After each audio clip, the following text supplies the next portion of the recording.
Hi అండి. అందరూ ఎలా ఉన్నారు? ఇక్కడైతే నేను ఆలూ ఫ్రై చేస్తున్నాను. యాక్చువల్లీ నా దగ్గర వెజిటబుల్స్ అన్నీ అయిపోయాయి. సో, ఏం జేయాలి అని అనుకుంటుంటే పొటాటో ఒకటే ఉంది. వీళ్ళు ఎక్కువ పొటాటో తినరనమాట. సో, పొటాటో తినని వాళ్ళు ఎవరుంటారండి? అందరూ ఇష్టపడతారు గదా కిడ్స్. మేమైతే మా చిన్నప్పుడు చాలా తినేవాళ్ళము. సో, మా ఇంట్లో అయితే అసలు పొటాటోనే తినరిప్పుడు. అందుకే ఆలు మిగిలి ఉంటే నా ఆలు ఇంకా మెంతం కూర కర్రీ అయితే జేస్తున్నాను ఫ్రై.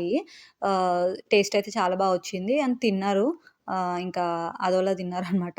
ఈ టైంలో ఇండియానైతే చాలా మిస్ అయితాను. ఎందుకంటే అక్కడైతే మనకేదైనా వెజిటబుల్స్ అయిపోతే వెంబడే ఎళ్లి తీసుకొచ్చుకోవచ్చు. కిందే ఉంటాయి. లేకపోతే ఒక 5 మినిట్స్, 10 మినిట్స్‌లో వెళ్లి తీసుకొచ్చుకోవచ్చు. ఇక్కడైతే అలా గాదు. ప్లాన్ చేసుకొని వెళ్ళాల్సొస్తుంది. అండ్ కర్రీ అయితే బా వచ్చింది లాస్ట్‌లో. మీకు నేను పేరెంటింగ్ టిప్స్ పైన సీరీస్ అయితే చేద్దాం అనుకుంటున్నానండి. Short videos. మీకెవరికైనా ఇంట్రెస్ట్ ఉంటే లైక్ చేయండి. నాకెక్కువ లైక్స్ వస్తే నేను పేరెంటింగ్ టిప్స్ పైన సీరీస్ అయితే చేస్తాను. ఇంట్రెస్ట్ ఉంటే ఖచ్చితంగా లైక్ చేయండి. And thank you for watching.